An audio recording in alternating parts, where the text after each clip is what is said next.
여호수아가 모세가 죽은 후에 후계자가 되면서 얼마나 걱정이 많았겠습니까? 모세가 누굽니까? 모세는 이스라엘 200여만 그 민족의 지도자였습니다. 이제 그 자리를 여호수아가 이어받아야 한다는 것이죠. 모세는 하나님으로부터 직접 명령을 받고 하나님과 친구와 같이 대화를 나누며 이스라엘 민족 200만 민족을 바로로부터 구원하여 내서 홍해 바다가 갈라지는 기적을 체험하게 인도하고 또 광야에서 만나와 메추라기를 공급하고 또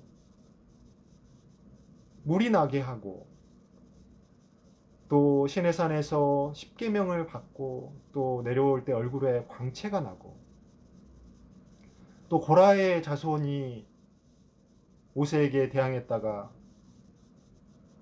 그 구덩이에 빠져서 즉시 하나님께서 죽이시고 또 금송아지 사건으로 인해서 수천 명이 또 죽이신 사건, 이런 사건들, 이 엄청난 이 기적의 사건들이 이 바로 모세를 통해서 하나님께서 역사하신 이 사건들이며 모세가 이스라엘 200여만 민족을 그 지도자로서 그 다스렸으니, 그것도 하루 이틀이 아니고 수십 년 동안 다스렸으니 얼마나 그 위엄과 권위가 대단하였겠습니까?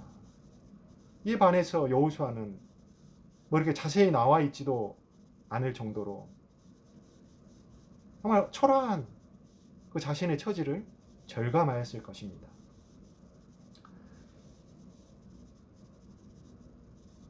신명기 34장에 보면 모세가 이제 죽기 직전에 여호수아에게 안수를 하는 장면이 나오고요. 그때 그 안수하자 이제 여호수아에게 지혜의 영이 충만하여서, 여호수아는 모르긴 모르겠지만 아마도 이렇게 뭔가 학식과 그 지혜가 뭐 충만한 사람은 아니었을 수도 있는 것 같습니다. 그러니까 200여만 그 민족을 다스리려면 얼마나 지혜가 충만하고 또 이렇게 아는 것이 많고 또 학식이 또 많고 이래야 되겠습니까?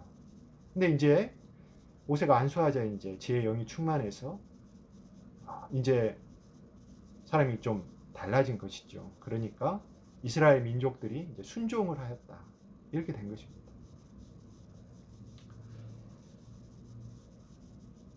지금이야 뭐 200만 명 정도 되면 광역시, 시장 이런 정도인데, 지금은 모든 것들이 다 갖추어져 있고 어찌 보면, 그래서 광역시 시장이라고 해도 본인이 직접 뭐 무엇을 직접 시민들에게 공급해주고 이럴 일이 별로 없지 않겠습니까? 근데 여호수아 때 그 광야에서 뭐 아무것도 없고 하나님의 공급이 끊기면 사실 이제 죽을 위험, 그리고 그 상황 속에서 뭐 민족들이 뭐 여호수아를 가만 놔두겠습니까? 그러니 이 걱정이 이만저만이 아니었을 것이겠습니다. 그리고 또 200만 명의 그 질서를 또 유지하고 이제 가나안 들어가면 전쟁까지 치러야 될 입장인데, 이 여호수아가 얼마나 가슴이 답답해지고 그 엄청난 중압감에 정말 질식해 버릴 정도였을 것입니다. 이때 하나님의 직접적인 음성과 그 임재가 아니라면 여호수아는 감당하기 어려웠을 것입니다. 이러한 여호수아의 심정을 잘 아시는 하나님께서 이제 여호수아에게 직접 말씀하시고 이제 음성을 들려주시고 그 영을 강하게 임하게 하신 것입니다. 물론 여호수아가 하나님께서 말씀하신 것은 모세의 죽음 이전에 모세의 후계를 결정하게 되는 신명기 31장에 보면 한번 나옵니다. 신명기 31장 23절에서 하나님께서 대부분 모세를 통해서 모세에게 말씀하셨지만 여호수아에게 직접 말씀하신 것이 동일하게 나옵니다. 야훼께서 또 눈의 아들 여호수아에게 명령하여 이르시되 너는 이스라엘 자손들을 인도하여 내가 그들에게 맹세한 땅으로 들어가게 하리니 강하고 담대하라. 내가 너와 함께 하리라 하시니라. 아멘. 이미 이 말씀을 하나님께서 여호수아에게 최소한 한 번은 이때 주신 것이죠. 그리고 민수기 14장에 보면 가나안을 정탐하고 돌아온 여호수아와 갈렙이 이스라엘 민족들에게 하나님께서 우리와 함께 하시는 것이 아니냐, 그러니까 두려워하지 말라, 이 말씀을 강하게 선포하지요. 그러면 이 말씀을 이미 여호수아는 또 그때도 들었을지도 모르겠습니다. 그러나 이번에는 이제 차원이 다른 것이죠. 지도자로서 훨씬 무거운 책임을 져야 하는 그 입장에서 하나님께서 말씀을 하신 것입니다. 오늘 2절에서부터 이제 이렇게 말씀하시는데 그 핵심은 강하고 담대하라. 내가 너와 함께 하리라. 이 말씀을 여러분은 들어보셨습니까? 안 들어보셨어요? 하나님으로부터? 아니, 최소한 오늘 이 말씀 들어보셨지 않습니까? 하나님께서 오늘의 저희에게도 동일하게 역사하시는 말씀입니다. 하나님께서는 이 성경에 이 말씀들을 통해서 저희에게 동일하게 말씀하고 계시는 것입니다. 하나님의 말씀을 저희가 전해야 하고요. 또 이 세상에서 강한 영적 권세들과 싸워야 하는 저희에게 이 하나님의 말씀을 하나님은 저희에게 말씀하고 계십니다. 강하고 담대하라. 내가 너희와 함께 한다.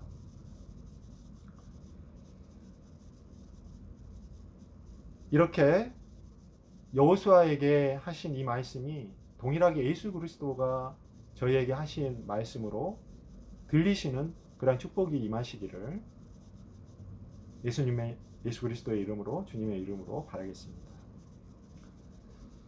여호수아가 이미 후계자가 될 때 하나님의 약속, 내가 너와 함께 하겠다, 강하고 담대하라는 이 말씀을 들었지만 이제 오늘 여호수아가 차원이 다른 이 상황에서 하나님께로부터 이제 또 이 말씀을 들어야 되는 상황이 된 것입니다. 오늘 2절, 본문 2절에서부터 하나님께서 말씀하시죠. 자, 동일한 말씀인데 이제 상황이 달라졌어. 이제 하나님께서 그 상황하에서 말씀하십니다. 내 종 모세가 죽었으니 이제 너는 이 모든 백성과 더불어 일어나 이 요단을 건너 내가 그들 곧 이스라엘 자손에게 주는 그 땅으로 가라. 내가 모세에게 말한 바와 같이 너희 발바닥으로 밟는 곳은 모두 내가 너희에게 주었노니 곧 광야와 이 레바논에서부터 또 해지는 쪽 대해까지 너희의 영토가 되리라. 내 평생에 너를 능히 대적할 자가 없으리니 내가 모세와 함께 있었던 것 같이 너와 함께 있을 것임이라. 내가 너를 떠나지 아니하며 버리지 아니하리니. 자, 떠나지 아니하며 버리지 아니하리니. 이미 강하고 담대하라, 내가 너와 함께 하리라 라는 말씀을 이미 주셨는데 여호수아가 이제 모세가 가나안에 들어가지 못한 것을 보았지 않습니까? 그것이 모세가 그 바위에게 명예에서 물이 나라고 해야 되는데 바위를 쳐서 물이 나게 하신 그 사건, 하나님의 말씀에 그 명령을 어기고 또 그 말씀의 정신까지 어겼던 이 사건 때문에 하나님의 징계가 임하신 이 사건을 보면서 여호수아가 이제 자기보다 훨씬 뛰어났던 모세조차도 그랬는데 자기는 모세보다 못한데 뭐 이런 실수할 것, 잘못할 것 당연히 걱정이 들었겠죠.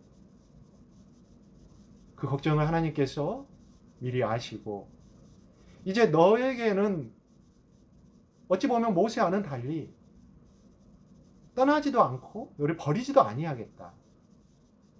하나님께서 모세를 떠났고 버렸다는 말씀은 아니에요. 그러나 여호수아의 관점에서 생각했을 그 걱정을 하나님께서 미리 아시고 조금 더 강력한 도전의 약속의 말씀을 주신 것입니다. 실제로 여호수아서 전체를 살펴보아도 하나님께서 떠났다, 하나님께서 버렸다라는 그런 증거가 한 번도 안 나와요. 그리고 여호수아가 마지막에 죽기 전에